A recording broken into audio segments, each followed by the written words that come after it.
Guys, not made any videos in a while. It's been crazy at work with one thing or another, so just haven't had a chance really. Biggest development really, or change, has been getting hold of a 2x72 grinder that's been made for me as a prototype by Whetstone. So I've got a little bit of footage of it. I've sort of tweaked it. Managed at the UK knife show. I managed to get a tracking wheel that had been crowned to replace, where is it? To replace this. This I can use as sort of one of the platen wheels, I suppose. These are off a bus, incredibly. Paul is he's an engineer, I think, that works on the buses, and an awful lot of the gear that he gets is sort of old stuff off buses. Who would have known that you'd get something like that on a bus? I guess they must have big belts on them, and he reckons they are at least the quality, maybe better quality than the skateboard wheels that some guys use. They certainly seem very robust, but anyway, not crowned, and the issue was the belt tracking was not great, and Paul had put some tape on, and the tape was melting, coating the inside of the belt, and then of course that was being transferred to the wheels and the platen. So I've stripped off all the tape and tried to get it running properly.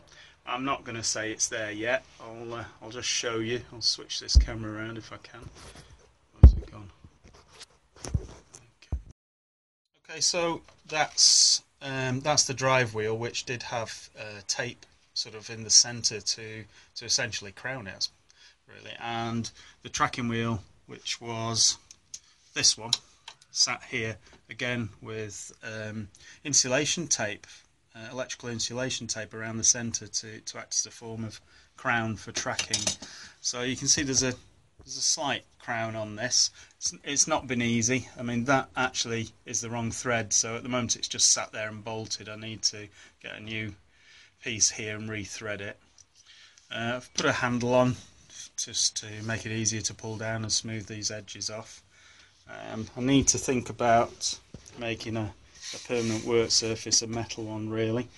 I've added glass, a sort of heat-proof glass here to give me an absolutely flat work surface as opposed to the sort of steel that was underneath. So slowly, surely improving it.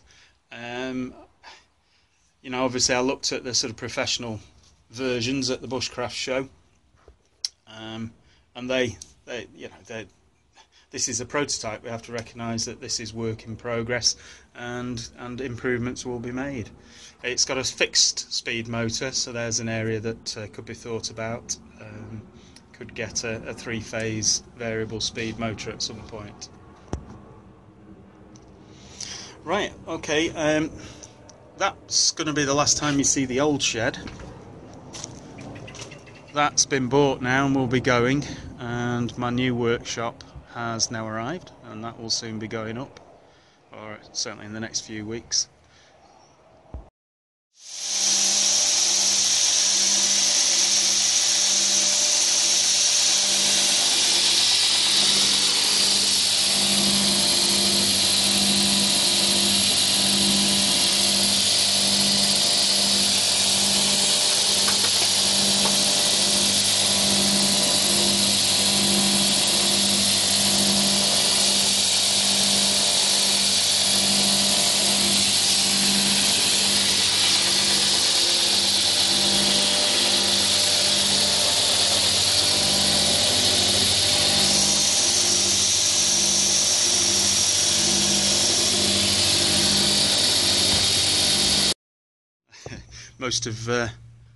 Most people who've watched one of my earlier videos know that I work in a greenhouse, and each tool, other than this one which is sort of in there permanently at the moment, each tool, my pillar drill, my bandsaw, my 4x36, each of those I carry in individually and clamp to this well, it's not even a workmate actually, it's like one of the cheap Aldi workmates. And also my drum sander goes on here and sort of clamp it onto there, when I'm doing the sort of shaping of the handle, and all that is so incredibly slow because I have to carry each one in and out. So getting a proper workshop is going to speed the whole thing up. People ask me how many hours I put into the knives, and I really don't want to even know at this stage because I'm so slow, as you can imagine. And if you're to work out what I charge per hour, well, like I say, I've deliberately not worked that out. So the new workshop should make a big difference. Is where I keep all the tools, sort of stacked up in the old shed, one bit at a time, or one piece at a time, carrying them in and out from here. No more! New workshop, which I'll show you the pieces of it. Okay, so this is the workshop, stacked at the side of my house at the moment. Don't know what you can see here. It's sort of, I think that's the floor and the front and back down there, and here we've got the roof panels just stacked there, and these are the sides. It's sort of disgusting colour, that's what it is. It's 15mm thick. You can see it's got that kind of concave finish. It's quite nice actually, but well, it will be when I've treated it. It's 16 foot by 8, so it's going to take a bit of putting up, but hopefully will give me a decent amount of room for my tools. So that's gonna be a big step forward, definitely. Going to try and insulate it and do it all properly and get it wired up properly, so I'm not cutting corners. At least that's the idea. Yeah, that's fine, isn't it? It's just finding the money to do it. Anyway, those are the plans, and you can see I'll show you the sort of shed as it goes up, bit at a time. I can't do clever stuff.